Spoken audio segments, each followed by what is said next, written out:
Alright, Shalom. Brother Kabad back with another GMS lesson. GMS keep pushing. Before I go any further, I'd like to give all praises, honor, and glory to the Heavenly Father's own begotten Son, Yahawah, Bahasham, Yahawashi, Bahasham, Wadash. Double honor to our apostles and elders of Great Millstone for teaching us His truth according to the Bible and rule well.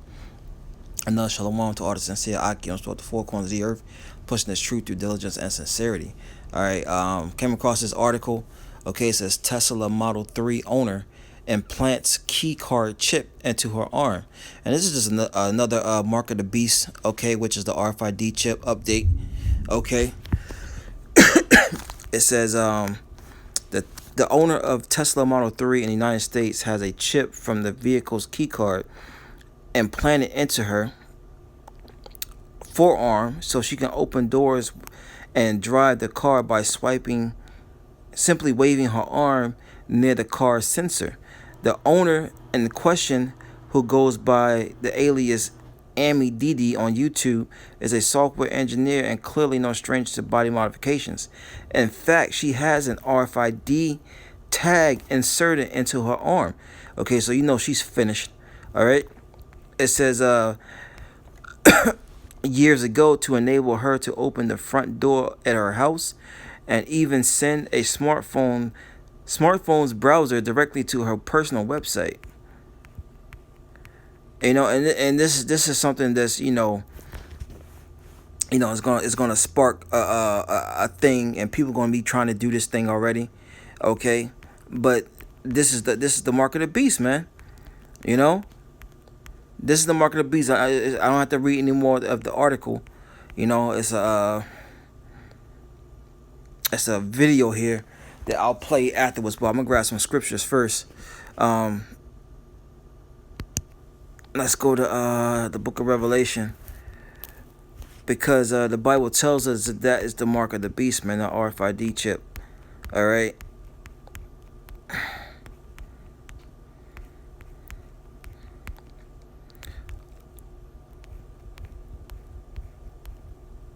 Let's see here.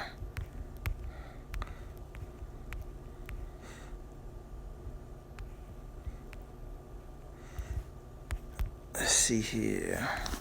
It's Revelation 13. I'll start at 16. It says, and he calls of all, both small and great, rich and poor. Okay, doesn't matter if you're nobody in society or you somebody great, someone famous, rich or poor, which is pretty much the same thing. Free or bond, whether you're so-called free, or you're in bond, you're in jail, to receive a mark in their right hand or in their foreheads, and that no man might buy or sell. So you won't be able to buy or sell unless you have this chip in your right hand or your forehead. Okay? It says, save he that have the mark. What's that mark? The mark of the beast, which is the RFID chip. It says, or the name of the beast or the number of his name. You see?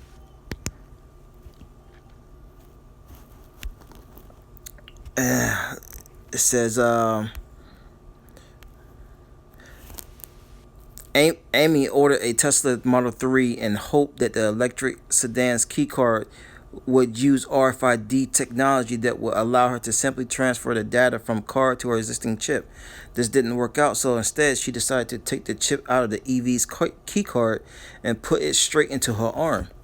See? She's willing to take it. She was willing to take it, man. It says to get the chip and antenna from the card, it was dropped into a container filled with acetone, dissolving the plastic of the card, leaving nothing but the chip and antenna that were encased in polymer Slovakia. She then headed to a body modification studio where the small chip was inserted into her arm. By the way, if you're not scared of blood, you should probably look away for a part of the second video which details the installation.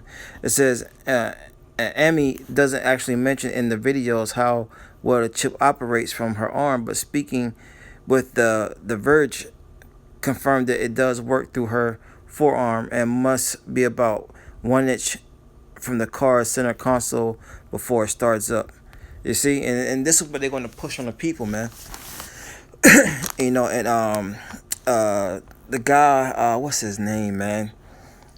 The I can't think of his name. That started the Tesla cars and stuff like that. What is his name? It'll come back to me, Lord, as well. Um, but he's working on these chips, man, to put into the people, man. And that's the thing, you know, they're gonna market this thing like it's the oh man, I can just swipe my hand, I can just, you know, turn my car on, I can, you know, open the doors, you just in the third. When it's actually it's a branding tool that the elites are going to use, man. And if you take that, you're letting the Heavenly Father know that the so-called white man owns you, okay? And we have an owner. You so-called Negroes, Latinos, Native Americans, your owner is Yahawah, Bahasham, Yahawashi, who you ignorantly call God and Jesus Christ, okay? You're not supposed to take that chip because there's a repercussion for taking that chip. It says, Revelation 14:9. And the third angel followed them, saying with a loud voice, if any man worship the beast and his image, and receive his mark in his forehead or his right hand, okay, the chip, the RFID chip, it says the same shall drink of the wine of the wrath of the Most High, which is poured out without mixture into the cup of his indignation. And that's what's going to ultimately do that, them ICBM missiles, man. That's the wrath of the Heavenly Father that's coming to our people that takes that RFID chip, man. Okay? It says, and he shall be tormented with fire and brimstone in the presence of the holy angels in the presence of the Lamb. That's right. So the Lord Yahawashi and the angels, you know, Lord willing, we're some of those men that remain, you know, that get to see you 2/3. Okay, and the rest of these heathen nations getting put to death, man, by the ICBM missiles, man. Okay, and the chariots from Yahawah, Bahasham, Yahawashi, man. Okay, so you're gonna drink of the wrath of the cup, man. The wine that Yahawah, Bahasham, Yahawashi is bringing, man, for taking that RFID chip, for letting the Lord know the so-called white man is your owner, man. That's what's gonna happen to 2/3 of our people that takes this chip, man. So it'd be in your best interest that you don't. So I'm go ahead and close out. I'm gonna play this clip, and you know, that'll be it.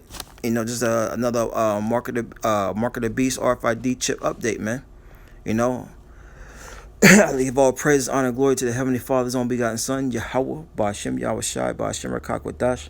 Double honors to our apostles and elders, the great millstone for teaching us his truth according to the Bible and rule well. Another shalom to all the sincere Akim, so at the four corners of the earth, pushing his truth, due diligence, and sincerity. All right, I'm about to play the clip. Shalom. This is the Tesla valet card that I can use to start my car. So I'm going to dissolve it in acetone to get the chip out, so I can take the chip to encapsulate it in a biopolymer and implant it in my hand and start my car. I've noticed they take about an hour to dissolve completely. They're a little bit heavier dutier than like a hotel room key. And the antenna goes around the perimeter of the card, so you can't just cut the card in half. These Tesla key cards have no unique identifier on the card at all. So you can buy any of these cards and you can program it to any of your Tesla Model 3.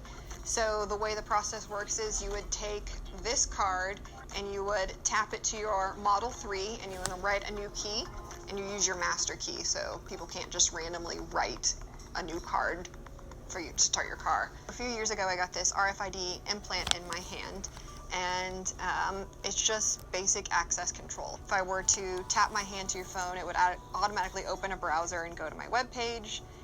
It also works with my front door, so it's just access control. And then I pre-ordered a Tesla Model 3 a few years ago, and I heard that the key card was actually going to be an RFID-based technology to start the car.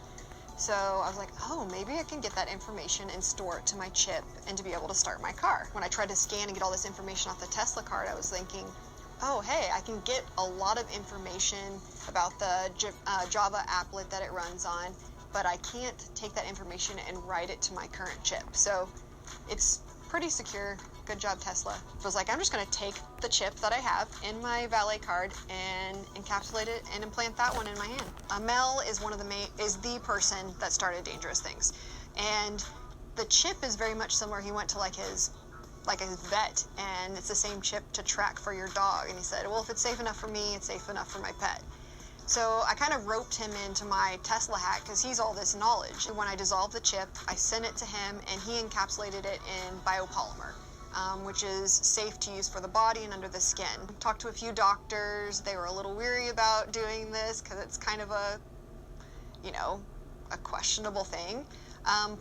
End up finding a guy that does body modifications and things like that. He's very familiar with the process and sterilizing everything and the biopolymer and the flex and how it needs to be installed. If anyone is like a hardware hacker, they'll think this is ironic. The guy's name is Pineapple. So like the Pineapple Wi-Fi sniffer, I'm going to be having some guy named Pineapple install this chip in my hand that starts my car. They say like, oh, you can't like start your car with that. That's not secure. It won't work. And it makes me want to do it more, and not more because they say, no, you can't do it, and I want to like defy them. It makes me question why. Like, why can't you do it that way? Like, what are the limitations? And it actually makes me research. It's to be able to reverse engineer it, understand how it works, why it works that way, and then at the end, it's like going to the candy store. You're like, I did it. It's like the sword of destiny. You're like, ah.